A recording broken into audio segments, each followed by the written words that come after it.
going to drop a pool right here. It's pretty much standard timing, nothing too out of the ordinary.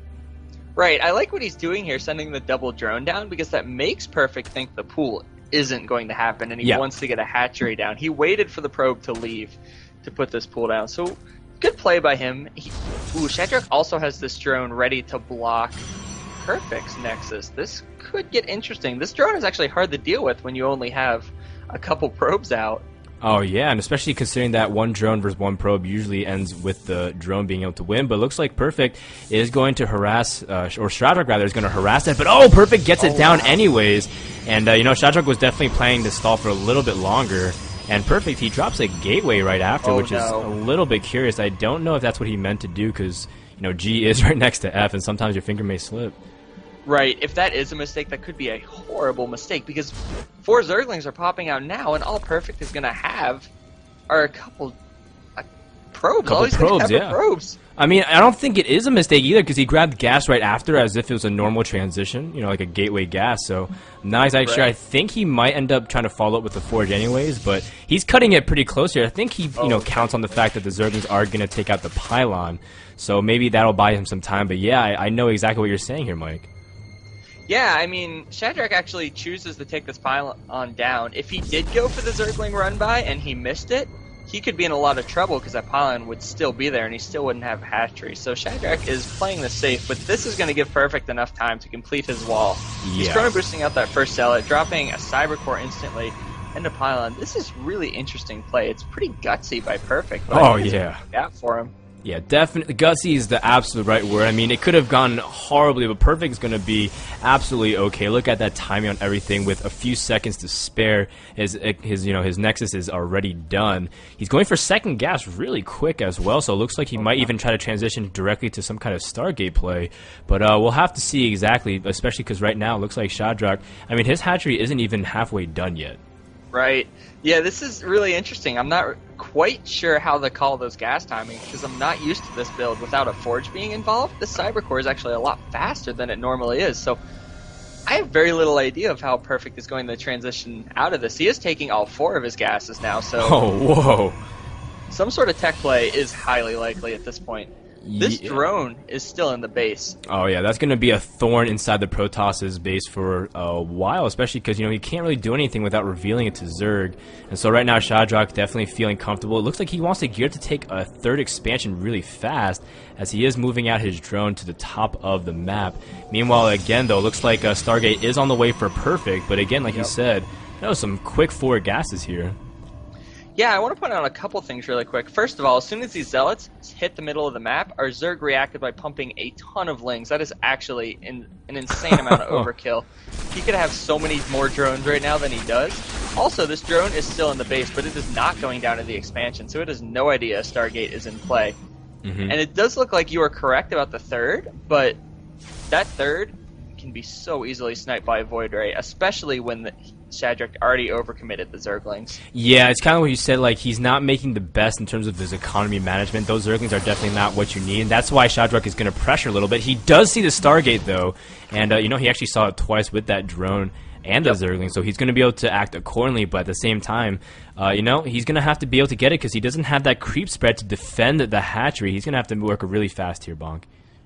Yeah, and the Stargate play is great. He's also following it up with a robotics play, and I really love this type of play out of a Protoss. It's switching your techs quickly because the Zerg is going to be busy dealing with Stargate play, and next thing he knows, he's probably going to have some Colossus in his face, and he's going to have, you know, Spore Crawlers and a ton of Queens, and be like, oh, those don't work very well against Colossus. Yeah, you know what's actually quite interesting too is that if he gets an Observer out, it can be kind of like what Liquid Hero does a lot when you use that Void Ray. Because when you're done, you know, harassing the 3rd and trying to deny it, you can just deny creep tumors as well and be able to prevent creep spread. And actually, I think that's a very effective way, especially to, you know, reduce Zerg's mobility in the mid game.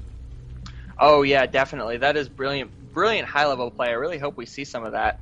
I want to point out, Perfect, he knows his Stargate got scouted, so I think he assumes the Zerg is going to be really well prepared. So instead of just flying it into the main, he kind of poked around at the watchtower, just said, hey, look, Void Ray, react to Void Ray, which the Zerg is doing 100%, dropping spores. Well, actually, he hasn't dropped any spores yet, but he is getting 3-4 4 queens, and oh no, look at these queens making the trek across to the third with no creep spread. Yeah, these queens are definitely... This is so sad. I mean, I don't think the hatchery will go down by any means, but right now, the hatchery took a lot of damage. And of course, Perfect, ooh, looks like his second Void Ray is going to join the fray, but looks like they're going to have to be put off at this point. But yeah, I think you're right. Oh no, looks like one Void Ray got caught off guard there, and the queens did snipe it. That's actually really big in terms of map control. Oh, definitely, especially because all these queens are now at the third. If he had saved that Void Ray, he could have just turned around and flown into the Zerg's natural, and these queens would have had to hike all the way back. Oh, man, yeah. But it looks like Perfect is going to see the huge force of Zerglings outside of his natural. Meanwhile, it's just like he said, looks like Perfect is transitioning to Colossus, going for also a +1 to make sure his Zealots do a good number of damage to any kind of Zerglings. And it looks like Perfect does have the Observer joined with the Void Rays, and it looks like the Void Rays are going to go a little bit of harassment here in the main.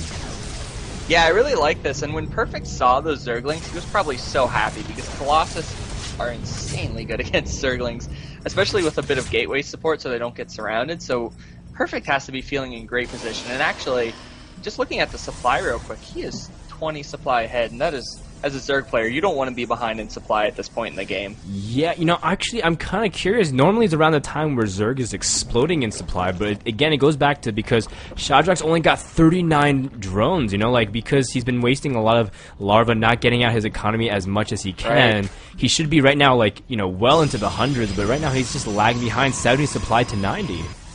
Right, I think it's just... It shows he overreacted every step of the way. He overreacted to the Zealots, he made too many queens for the Void Rays, and because of that, his economy is so far behind right now. Yeah, and I mean, right now, he just looks like Perfect's just gearing up for such a strong timing, as he will be able to get out a good number of Colossus as well as some Void Rays, and even have, you know, +1 weapons, and now he's reinforcing. He is getting a Twilight Council too, so it looks like he wants to go for some upgrades for his gateway units, but Shadrach, I don't know if he'll be prepared here, man. No, he is in trouble. I mean, Void Ray Colossus, this is the stuff of Idra's nightmares. The classic Colossus death ball. I think normally Perfect would want to wait back until he gets a bit higher supply, but when he had those Void Rays in the base, I think he sensed how weak the Zerg is right now, and he knows he can move in and do some devastating damage. Yeah, ooh, I like this. Perfect setting up another pylon on the bottom of the ramp so he can use the Void Rays and Colossus for sight, so he can even try to see if he can go for a counter harassment. Oh, it looks like Shadrach, though. He sees that pylon, but here comes the engagement. Force fields going around all around the Queen. That was great force fields, and look at all that fire and ash. It looks like the Zerg is already dropping supply while Protoss is still going up here, Bonk. Right, we see the Zerg is trying to get Infestors out, but they are way too late. All he can make right now are Zerglings and Infestors. And Infestors, while being an extremely good unit, I just don't think he has nearly enough to deal with this. He doesn't have Neural Parasite. We do see the Zerglings try to poke out for a little bit. A couple of them get fried, and at this point, the Zerg is just falling back to his main. We saw Zealots warped in on the high ground. They got dealt with pretty quick, but in this game, I can't make it really exciting at this point. Perfect is in a great position. Yeah, it just kind of shows to you the difference in terms of like skill level, just because Shadrach, you could see his queens have a lot of energy. In fact, it was kind of awkward because his queens had low energy that were spreading creep tumors, but injects were kind of behind. And that just kind of shows that right now Shadrach's production was always behind. His fourth base just finished and is 14 minutes into the game, and looks like right now the Zerglings do deal again with some of the Zealots on the low ground, but with all this Colossi and Zealots and Void Rays and Stalkers, there's just nothing. I'm not sure. Shadrach does have Infestors, but good game is called, and he realized he can't do anything against that. So just like that, man, Perfect with a quick 2-0 and a strong start to this tournament. Yeah, definitely. Going back to what you said, those queens being high on energy, I think that's another sign of being stressed, because first he saw a couple Zealots, then he saw Void Rays. When you're constantly trying to deal with that kind of stuff, your macro starts to slip, and we saw it happen there. Perfect's plan was amazing. I mean, I think he had every step of that build planned out for the entire game, and just all he did was make the Zerg keep overreacting, and when it came time for the final push, there was nothing the Zerg could do.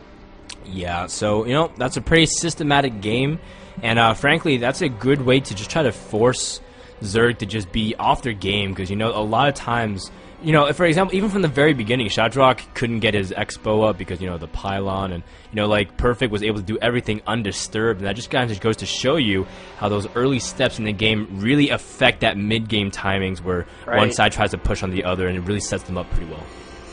Right, and that's actually a great point for someone, who's new to the Zerg, who watches this and says, how can I hold that death ball? I have no idea what to do. Well, the loss didn't happen when the death ball attacked. It happened much earlier in the game. And that's a great point for, new Zerg players to look at this and go, how can I improve? How can I deal with that? Well, you have to be careful. You have to drone when it's time, and you have to make units when it's time. That's really, at the very basics, what Zerg is all about. Absolutely. So, that's pretty much all there is to say about that game. Thank you guys for tuning in to Playhem's $400 Open today. I am Frode, and joining with me today is Bonkaroonie, and we're having a lot of fun, aren't we? Oh, definitely. That was such a great game. I love watching high-level play like Perfects, and it's only going to get better from here, guys.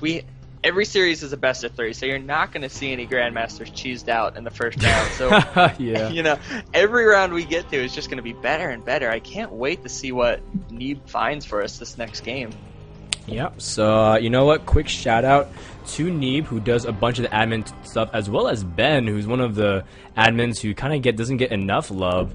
And, those two guys work really hard. And, of course, people are wondering what Playhem is. Well, Playhem is kind of one of those tournament sites. People hear about Zeke, which is Z33K. People heard a little bit about Zeke, but Playhem's kind of like one of those tournament sites, except they also do self-automated tournaments. So we don't have to have an admin advance people in a tournament. What you do is you link your Battle.net profile, and then it advances you based off your match history. So it's actually a very, very cool system. And we're trying to get it really popular. Playhem's constantly putting out money. And you may have even heard that Playhem has recently sponsored White Raw himself, who is playing in this tournament, and we're really excited for all those opportunities with Playhem.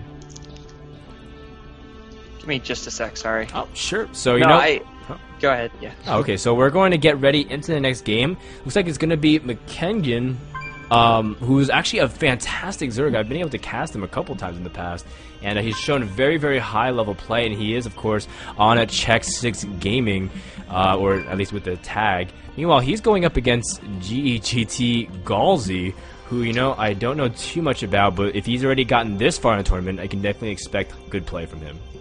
Well, I have to ask real quick, since we are starting on Metalopolis again, does that mean we are still in the first round here? Yes, we're still in the round of 128. Some players, that was kind of like a fast series. That was a very fast series. Some people did have to play their earlier series because Grandmasters got a bye because not everyone checked in. So yeah. Okay, that makes sense. Yeah. So okay, we still are in the first round. Check 6, great team. They very recently merged with part of the pro team of VP Gamers. VP, although I still have the tag, is a team I'm no longer affiliated with, but they are a great group of guys. And yeah, they took their pro team and they merged with Check 6 to make this super team. Yeah. How do you pronounce the Zerg's name again? I call him McKengen, but we can just call him MK or something. I don't know. I'm just gonna say MK. Our Zerg player. All right. MK has actually been in Check 6 for a long time. He's one of those players who he always has great games against the pros, but he hasn't quite been able to break out yet. Yeah. So I'm really excited to see what he does here. Yeah, the reason why I caught sight of McKengen is that I've seen him so much on King of the Hills. I've seen him all the time in the top 200, and I've seen him do really well. In fact, I've seen him go really far in Z tournaments before, so he's got the potential and he's definitely got the ability to, and so I'm definitely looking for him to make big waves, especially against a Protoss player here on Metalopolis. Looks like we're going back to the same map as we did before, man.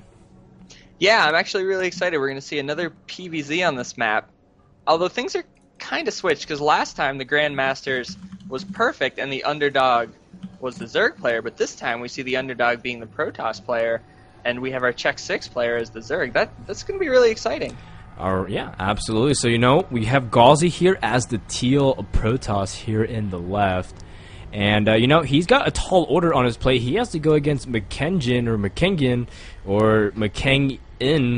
our red Zerg player here in the east side. And, with these kinds of positions, what can you really expect out of play from this PvZ matchup? Well, the first thing you should always note with Protoss, 4-gate works anywhere. So warp-ins, the rush distance doesn't matter too much for some sort of warp gate all-in. But I think the Zerg's going to be happy when he scouts that he's this far away from his opponent. I imagine Check 6 is not going to go for the same type of roachling all-in. He's going to have the mentality of, as long as I play safe and take this to the macro game, I Yeah. feel like I'm better than my opponent.